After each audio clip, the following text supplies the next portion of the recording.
E aí, pessoal, tudo bem? Como que vocês estão? Passando hoje para pensar um pouco sobre fé com vocês. Fé é uma palavra tão comum no nosso vocabulário, na nossa cultura, que em determinado momento nós precisamos pensar se a fé que nós temos ou o conceito de fé que nós temos é o conceito bíblico cristão. Por que eu falo isso? Porque hoje fé virou algo praticamente aquilo que eu desejo, eu tenho fé. Então qualquer tipo de esperança que algo aconteça no futuro, eu coloco isso como fé. Não, eu vou conseguir um trabalho, eu vou não sei o que, eu vou ganhar na Mega Sena. Fé é uma palavra que tá em alta, ainda mais esses dias, né? Desde para-choque de caminhão, a camiseta, a tatuagem, todo mundo tem um fé às vezes próximo. Então mais do que nunca é necessário que a gente pense fé a partir do que a Bíblia ensina como fé. Então no hebraico, por exemplo, não existe uma palavra exatamente para fé. O que existe são outras palavras com outros conceitos, mais parecido com o amém, tem a ver com certeza. Então as palavras hebraicas que giram em torno desse conceito de fé tem a ver com confiança, apoiar, nutrir, ter uma certeza firme. Essas ideias passam para o Novo Testamento com uma convicção. Fé é uma convicção, uma certeza pessoal que envolve um relacionamento. Não basta apenas confiar, a gente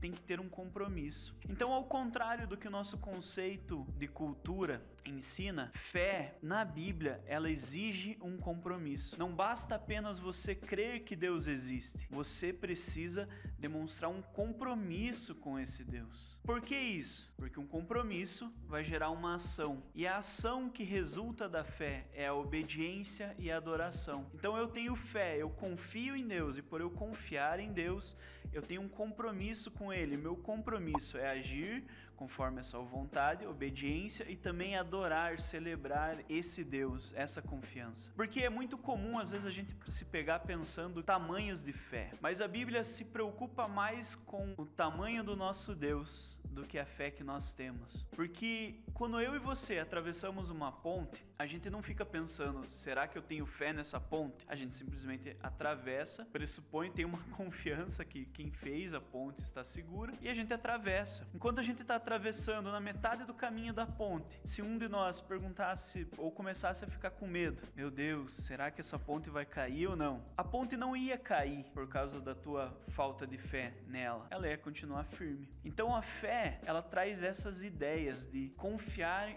em Deus e caminhar com Deus, e ter um compromisso com Deus, e ter uma ação em resposta a esse compromisso. Abraão, ele creu em Deus porque ele obedeceu, ou ele obedeceu porque ele creu em Deus? A gente nunca vai saber, porque está interligada. Fé exige um compromisso, exige uma ação. Pastor, mas eu acredito que Deus existe. Amém. Os diabos também acreditam isso. Os demônios acreditam, creem em Deus e também tremem, porque é isso que diferencia a nossa fé da fé dos demônios. É uma fé que tem um compromisso com Deus em obedecer a Ele e a sua palavra. Mas afinal, por que serve fé? Qual que é o intuito? A fé nos faz ter um relacionamento com Deus, que é a coisa mais importante a qual nós podemos desfrutar. Quando você lê o capítulo 11 de Hebreus, você percebe que fé está mais relacionada a confiar em Deus e as suas promessas e caminhar com Ele do que qualquer outra coisa. Então ele começa a citar homens que andaram com Deus. Começa com Abel e vai indo, passa por Abraão, todos os grandes nomes do Antigo Testamento, até chegar nos mártires, naquelas pessoas que morreram por acreditar nas promessas de Deus. Então, independente do lugar que você está, você precisa confiar em Deus, precisa se relacionar com Deus. Deus precisa ser a sua âncora, aquele ponto seguro a qual eu e você devemos confiar. Fé, biblicamente, é isso, é um compromisso, é uma certeza, é uma confiança que o Deus Todo-Poderoso é fiel para cumprir as suas promessas. Então nós temos fé em Deus, que é o nosso Pai, e também temos fé que Deus pode agir na nossa vida, porque nós cremos num Deus pessoal. E para encerrar, tem um exemplo lá em Marcos 9, que talvez é onde que você se enquadre. Muitos têm às vezes uma fé inabalável. Eu me enquadro às vezes mais nesse rapaz que precisa de ajuda. Então tá lá o filho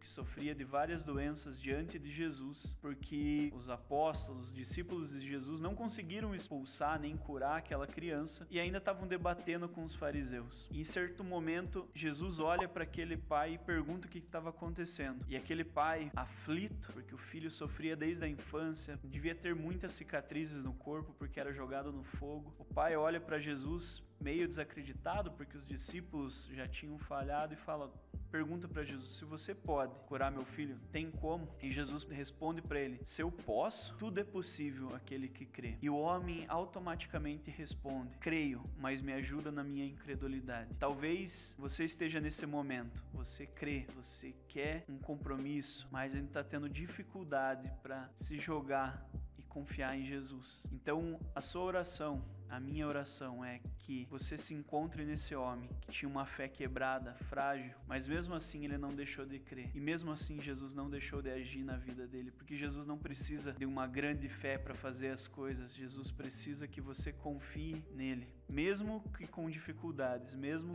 sendo como aquele homem que disse: creio, mas ajuda na minha incredulidade. Você possa ter essa mudança de mente. Fé não é para conseguir coisas. Fé é para se relacionar com o Deus Criador do universo. Que nesses dias o Espírito Santo enche o seu coração e você possa se relacionar mais com Deus, livre da culpa, do medo. Mas confie, se comprometa e haja conforme a fé que você diz ter. Que Deus abençoe. Até!